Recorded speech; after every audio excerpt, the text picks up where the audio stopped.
गुरु ऐसे गुरु। तो ये हमारी शक्ति नहीं है, ये उसकी शक्ति है। व्यक्ति में शक्ति नहीं होती है, आपके अंदर एक शब्द होता है विश्वास।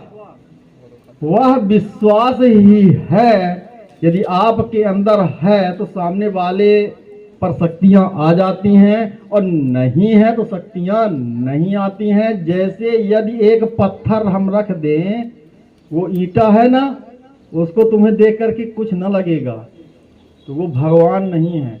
लेकिन उसी को गोला करके या उसी को खड़ा करके यहाँ हम रख दें और भाव कोई बता दे कि ये शंकर जी हैं या यहाँ देवी है, फिर तुम्हारे अंदर अपने आप शक्तियां जाग जाती हैं। और जब शक्तियां जग जाती हैं तो आपके बहुत सारे काम जो होते हैं, जो शरीर की शक्तियों से संचालित होते हैं, जैसे छोटी छोटी बीमारियां हैं, लोग जो कहते हैं ना कि हम यहाँ गए तो ठीक हो गए, तो वो तुम्हारे अंदर ही एक विश्वास जगा है कि हम यहाँ जाएंगे ही तो ठीक होंगे, तो वो भले नहीं ठीक करते हैं, लेकिन आपके अंदर बहुत सारी शक्तियां ऐसी हैं। ये वैज्ञानिक कहता है कि बहुत सारी, कहते हैं कि ये 32 प्रकार की जो बीमारियां वर्तमान में हैं वो आपके अंदर स्वयं ठीक हो जाती हैं।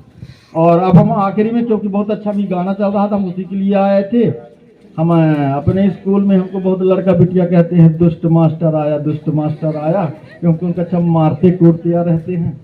तो एक बार हम यहाँ आ भी चुके थे, जब कोचिंग यहाँ लग रही थी, तो वो बता ही चुके हैं। बस एक शब्द यह कहेंगे कि यदि विश्वास इस पर है तो आपको ज्ञान मिलेगा, नहीं तो बिल्कुल ज्ञान नहीं मिलेगा। दूसरी चीज ये है कि जो हमेशा हम कहते हैं, ये जो आपकी दृष्टि है, नजर जिसको कहते हैं, अब लड़कों को भी लिए कह रहे, हमेशा जीवन भर, चाहे ये मिले, चाहे आपके गुरु ये मिले, चाहे कोई भी मिले, कोई भी आपका गुरु है, बिल्कुल अगर वो खड़े हो तुम ऐसे देख सको, बिल्कुल सीधे वो तुम्हारी नजर को देख सके, इतनी तुम्हारे अंदर दम रहनी चाहिए। जब तुम अपने माता के सामने खड़े हो तो ऐसे देख सको, नजर से नजर मिला सको, पिता से मिला सको, पिता अपने परिवार से मिला सके।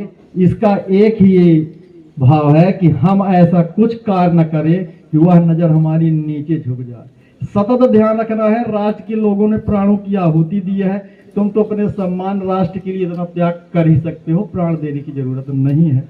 इसीलिए कहते हैं 3 लोगों से सतत आशीर्वाद लेने की जरूरत रहती है। पेपरों में रोज सुने, तुम कहोगे कि इतना नीच मास्टर है कि आता है तो डराता है, मर्डर हो जाता है, आत्महत्या हो जाती है, आज न कहेंगे, लेकिन उसका समाधान केवल एक ही है कि माता पिता और गुरु का आशीर्वाद सतत जिसके साथ रहता है, उसके साथ कभी भी कोई भी गलत घटनाएं नहीं होती हैं, वह कभी गलत निर्णय नहीं लेता है। इसीलिए कहा गया है, रोज बिटियन को खास कर कहते हैं नमस्ते, अपने माता पिता से रोज सतत दरबार किया करो। और एक आखिरी शब्द कि जो पिता होता है वह रोल अदा करता है कठोर का, गुरु होता है निर्दयी बना रहता है, डांट देता है, हड़का देता है, बात तो लड़कन को जूता से भी ठोकर थोड़ी बोलूंगा मैं, तो न मारे हो तो हम मरवा लेते हैं, हम बहुत लोगों को ठगवा दे। और लेकिन पिता ही एक ऐसी है, छाया है, छत।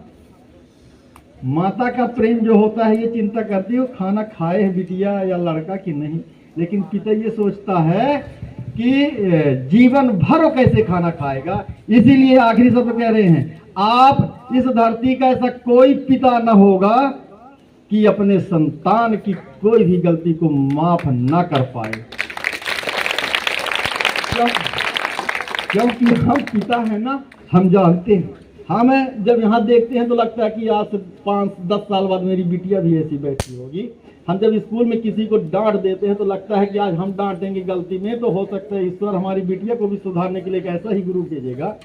तो ये रोल है अपना।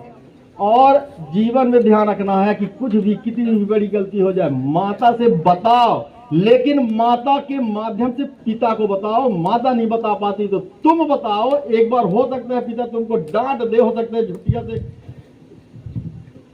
लड़का को उतार के ठोंक दे, बिटियन को झोंटी से मार दे, कूट दे, केवल उसी क्षण जब तुम बताओगे 13 मिनट के बाद वह अपने जब मूल स्वरूप में आता है तो तुम्हारा समाधान करेगा।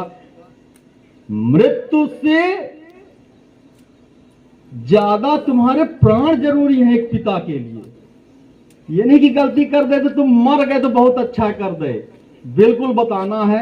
और इसका एक बहुत अच्छा माध्यम होता है, गुरु होता है, जिसको लगता है कि हम इसके बताने से हमारा समाधान करेगा। गुरु नहीं करेगा, गुरु करवा देता है, और वो भी एक पिता ही होता है। इसलिए हम हमेशा कहते हैं कि बात करने का लहजा अभी से बनाओ, पिता से बात करने का 5 मिनट 10 मिनट, ताकि जब हमारे साथ कभी ऐसा हो तो हम बता सकें। और बाकी माता पिता और गुरु का आशीर्वाद लेने के वाले चाहे कोई भी हो, उसके साथ ये जो घटना हम बता रहे हैं कभी घटती नहीं। बहुत बहुत धन्यवाद।